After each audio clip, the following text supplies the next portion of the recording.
Hi everyone, I'm James from Park Cameras and I'm here at Canon UK to introduce the brand new Canon M50s. These sit in between the M6 and the M100 and I'm going to be talking to David Parry about this. So this is the M50. So the M50 is going to sit above the M100 and below the M6 and the M5. Okay. If you have a look at the button layout on it, you can see it's quite a simple camera in its sort of layout. So you can see that if this is your first sort of advent into this type of photography, it's not a particularly complicated camera to get yourself started with and make your way around. It's all about the screen really. And actually you'll find that most of the settings on this camera is run from the screen as well, which is quite nice. So like I say, if you've only ever used a smart device before or something like that, you'll find this nice and easy to get started in your photography really. And actually what's really nice about this, because you guys, as you say, you've got the Viewfinder as well, and the Viewfinder is one of our highest resolution ones. You have Touch AF on here, which is the first camera we saw this on was on our M5. And the idea of this is that usually when you put the screen up to your, put the camera up to your face and the viewfinder becomes active, you have to use the buttons to change your AF point, which can be quite tricky. But this camera, you can do it using your thumb on the screen. So even though the camera's up to your eye, thumb on the screen and you can change the AF point, which makes it really, really quick. And that's our touch and drag AF system. And is that whilst recording as well? Yes, it is. Yep. You can track a moving subject or that kind of thing. I mean, talking of the AF system, this has got our dual pixel CMOS AF inside it, which is our best live view AF system. And this is actually the best one we've got with this because it now covers a larger area. You can track fast moving subjects better because you have more points to select from. So the dual pixel CMOS AF has been moving forward for us. You can also focus on just an eye as well. So it's got face detect AF, but it's also got eye detect. So you can pick up just on the individual eye. And actually I found out recently that works not only for people but also for animals as well. So the algorithms will work on animals. So if you like doing your pet photography, you can make sure the eye of the animal is sharp. Oh, brilliant. That's one quite good fun. Cats, Oh no, it's perfect. And no, I mean, just playing around with this, it's extremely smooth and quick, and obviously you've got a little dial on the screen just so you know exactly where you're focusing, which just makes life a lot easier. So if you are tracking, fast moving subjects and this kind of thing, it will run, tracking a moving subject, it will run at 7.4 frames a second or 10 frames a second with a static subject. So something like if you're playing baseball or something like that, you can get those shots of the bat being swung through at 10 frames a second, which is nice. And this is all run from the processor. So we've got our latest processor on here, which is DIGIC 8. So it's the first time we've ever seen DIGIC 8. And there's another cool thing that gives you, which I'm sure you'd be pleased to hear, that it gives you 4K.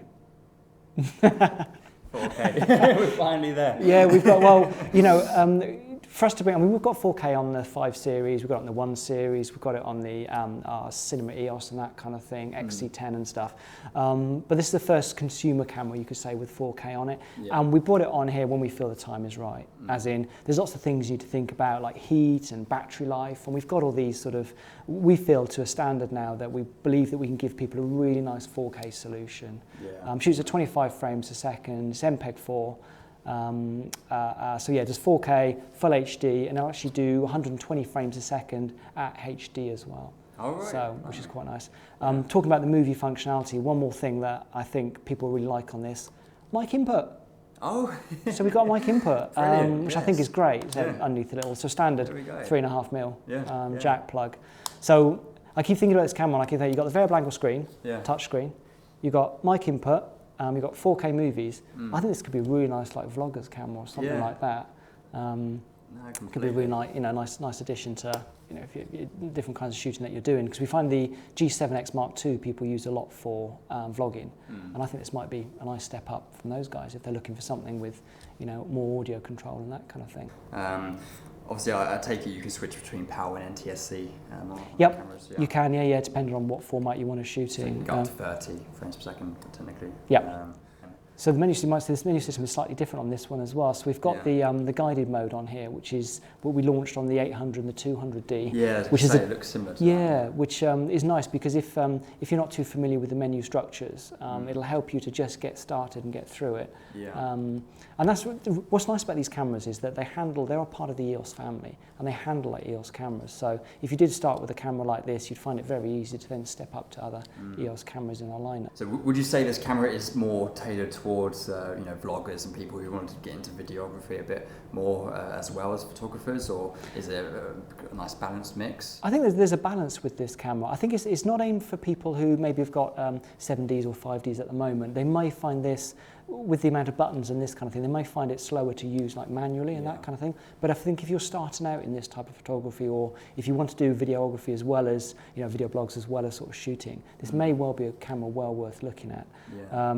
Saying that, you know, there's stills capability. It still has full manual control, aperture priority, shutter priority, and all these kind of things. So you can really get to grips with your photography with this as well.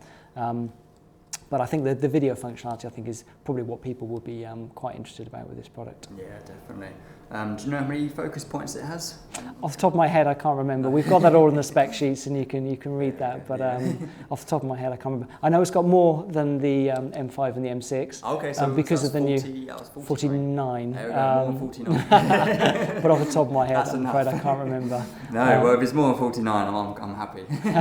So actually, the dual pixel CMOS AF does, I don't know if I said, it does cover a larger area as well on the sensor. So you can get focus right up to the edges of the frame, which you couldn't do previously. Is it taking the same batteries as the M100s? Yes, it is. Yeah, it's the LP12. Okay. This one takes, whereas the M5 and the M6 takes the 17. So some things I can remember, you see. So one thing we haven't mentioned about this is the connectivity on it. Okay. So it's Wi-Fi, NFC, and Bluetooth. Okay. And one thing that is new on this is it does automatic transfer. So if you've got our free app downloaded, which is the Canon Connect app, and you've got that active, you can set the camera up and set the smart device up to automatically send your images. So as soon as you take a picture, it can automatically be on your smart device, which I think is really great. Yeah. It's like a backup, and also if you want to share very quickly, you have that ability. And obviously you can do the other things like you can control the camera remotely or send images between different products and this kind of thing. So it's a really well-rounded Wi-Fi solution. And the Bluetooth's good. It's low energy, but you can use your smartphone as a remote release. And because it's Bluetooth, it has a really big range on it as well, which is really nice. If your camera is stuck in the bottom of your bag and that kind of thing, but you still want to see the images that's on there, you can actually activate the camera even when it's switched off.